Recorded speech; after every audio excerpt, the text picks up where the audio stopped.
So we must look at our culture very well and see what obtains, which is different from what we have in other clients. But what I'm saying is that if INEC has taken the onus to now say on their own, based on what we have on ground, we have not registered you, and we cannot register you based on this convincing procedure. All they can do, like they have alleged of going to court and the rest of them. Well, nobody stops from doing that. Maybe from the High Court to the Supreme Court, we have an interesting area. But like I said, most of our administrative issues have to be ironed out transparently, and that's what we have to do. Maybe the forms now may demand publication, like I said, of the trustees, and then you will not have a political party by any conviction, or you have people who have stayed with you, and it now takes you additional pains to name them when you have collaborated with them as a political party. And then I want them through this media that we are having a lot of briefcase parties, and these briefcase parties who come out now to endorse the president or whoever, which have been the usual unwholesome attitude or tactics for most of them. You cannot see any registered office for most of them. Now, if they are coming now to contest an acronym or the rest, well, it is up to them, but I think we need to sanitize the system in order to move forward. How do you think the Independent Electoral Commission can go about cleaning up what some perceive as a mess in terms of political parties and their registration process? Well, you see, like you said, it's a very Herculean task anyway, dealing with Nigerians and the culture we have thrown up for towards all the years. I tell you one thing, the law is different from the normal process, or I usually say that the map is different from the territory that it defines. So if you think that most of these things can go strictly under the law, you may fail in it. Let's take an issue like registration or accreditation of universities. Now we are shocked that some of the universities operate and issue certificates without even having any enabling law or act. Like the issue now we have over the Efru Petroleum University. University of Abuja is a case in point. Now we have 125 universities in Nigeria, which shows that even if you go back to 1914, that we have 25 universities, more than 100, that if we were establishing one university per year. Tomorrow you will go back and ask who accredited these universities, who were the lecturers and facilities that gave you 125 universities. So when you have such culture and it goes into all other facets of your life, you should be careful. Like I have always said, yes, you need NAFDAC registration for what you call sachet water or pure water. But other things like akara and the rest of them, including opa, are all part of the eating. So, but you will not come for what? NAFDAC registration for Kunu or what? Or Zobo. They are all the same thing. So that's why I'm saying that you must be able to differentiate equity, the law and convention, from strict application of law. And more often than not, we have to be careful. That's my stand on this issue. Well, the way it's going, perhaps Mr. Ikeagwunu has said that, well, they will definitely fight days, and legally speaking. At what point in time will it be late for them to keep knocking at the door of INEC? Well, you see, the issue is this, like, when you look at a team, you will be able to weigh the team and see what they can do. Like when Gani and his group with Bayarabe Musa came together and faced INEC, they were able to get to the Supreme Court and they had their way in the case of INEC and Musa. Now, having weighed what I have seen on a personal ground anyway of this new group, but like you said, maybe it's the hand of Esau and voice of Jacob. They may be able to go whatever, but it will be an interesting phase in our political history. But like I said, when political associations are strong, they can have their will. Like I told you, the then group who formed MPP were the Club 19 then, who came from the Constituent Assembly, with the Eastern Progressives. They were able to continue with MPP, and GNPP took to Waziri's area.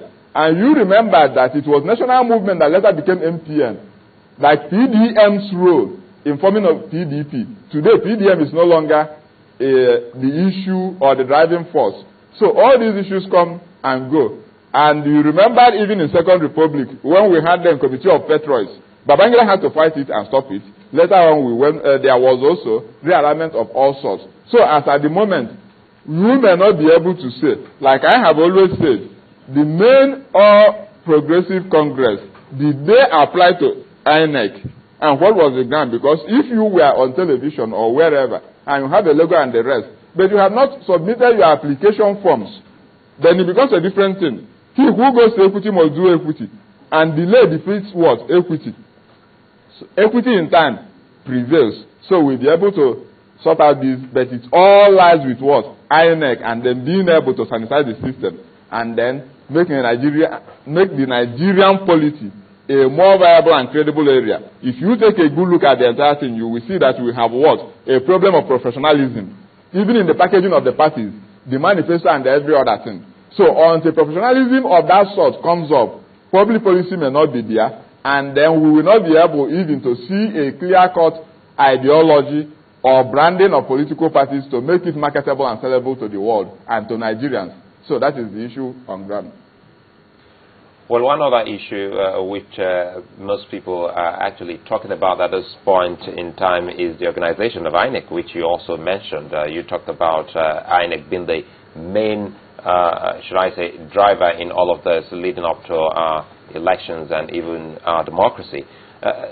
Have we heard the last of more parties coming on stream, knowing full well that we're getting to see a reduction in the amount of political parties we have already, but some new ones are about to spring up?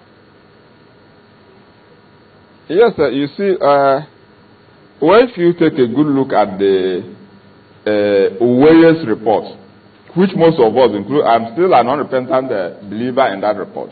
If you take a good look at Uweye's report, it was a holistic report on what would have led to what? An electoral reform that will check these issues once and for all.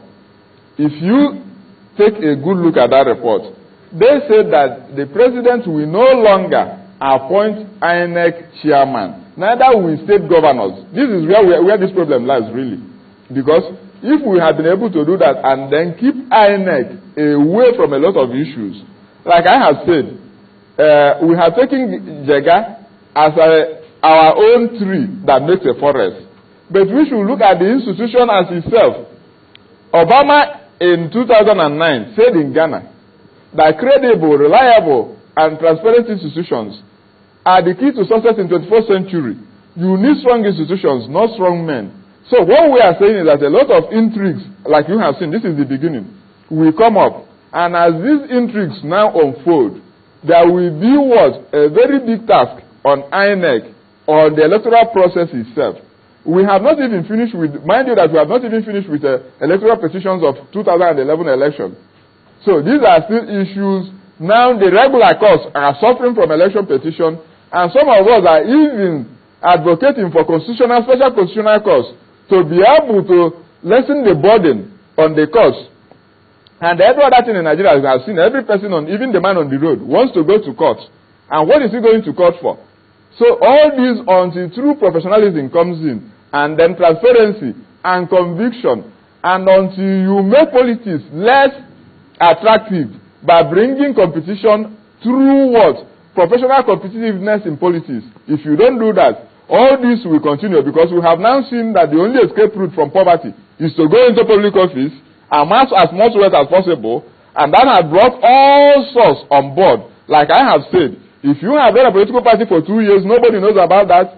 You've been a political party for 15 years, you have not been able to win a world election, and you are going to be president of the country, because there are money being given to you in one way or the other through electoral process that is already ridden with corruption. Then we should now be able to ask ourselves, why are we so blessed?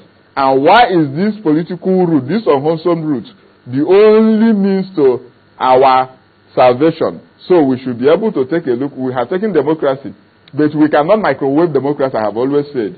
We have to go through this teaching process. We have to take a look at who are involved in the electoral process, apart from this handpicking of some cohorts who come up tomorrow to man public office without any experience or even knowing what they are doing. how do we go about it? Like I said, the King's College crisis, then before the independence, led to formation of what? NCNC. Because they went and said that you should not close the school because of the World War. There they agreed, even Azikiwe and Herbert Macaulay. And it became NCNC, National Council of Nigeria and Cameroon. Later, it came down to the other. And at a point in time, it did not stop the Igbo Omo Oduduwa from being what? Action group. Neither did it stop the Jama group from being MPC. So all these issues are there, and then we must be able to tolerate in politics. One thing we must bear in mind is that even if there is every enabling environment, you cannot have a perfect system. So we must be able to condone and then be able to plan ahead. So that is the truth of the matter.